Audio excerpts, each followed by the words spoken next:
Hi, this is Brooks with Character Design Forge, and this is a character design walkthrough. It's actually of a very old character that I'm remaking today, and this is a character from my comic Also Bagels. Back when I was about 15, turning 16, I started this comic, and one of the main four characters is this character, Phni.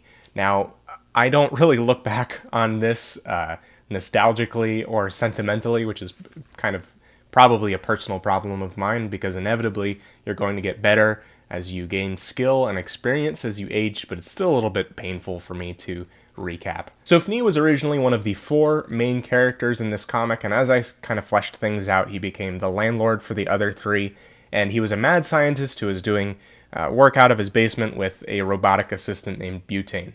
Now, as I started the design of this character, I had no idea what I was doing. Initially, I guess he was supposed to be a little bit like a stuffed animal in the way that they'll have stubby arms that just end, no hands or fingers. Now, because I had no idea what I was doing, that eventually grew into a plot line where he had lost his hands at some point in the past and through time travel had regained them.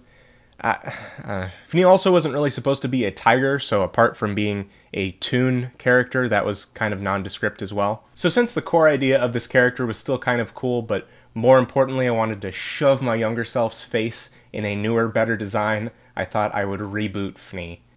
I started with a few sketches that added more geometry and defining shapes with volume to Phni.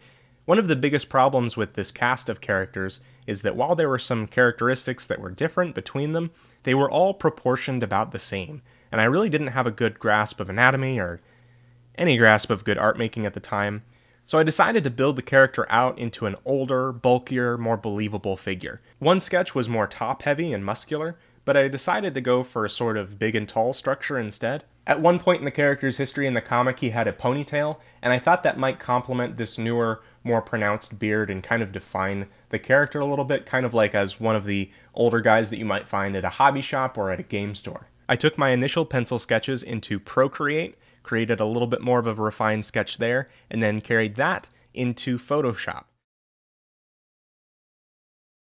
And I thought about what I could do with the hands, since it could have the potential to be overly gruesome, especially for what my normal style of art is, so I decided to keep it ambiguous for this illustration specifically, wrapping one arm in a cast and a sling, and the other one in a robotic arm, one that paid homage to his robot and the other three main characters in those strips of color.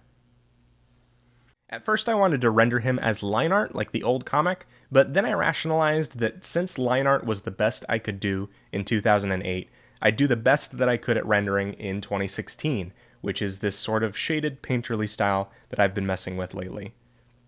All in all, I'd say not a bad update to this character, who I'm now subtitling as Phni the Disgraced Professor, so at one point he held a prominent position, and due to crossing some kind of ethical line with his fringe science, he lost it all, and with limited resources he continues to press on in his work. I think I can successfully shove it in the face of my younger self in a really psychologically healthy way now. I hope that you... Oh, come on. That's it for me today. I'm making new videos every week at Character Design Forge. I hope you enjoyed this character design walkthrough. I'm looking forward to making more of these. And I'm really excited to announce that I'm now on Patreon at patreon.com/bageldenizen. The link to that is in the description of this video. It will help to make these videos more frequently and even better quality. If I've ever made something that entertained you or educated you, please consider supporting me there. Thank you for watching, and have fun creating.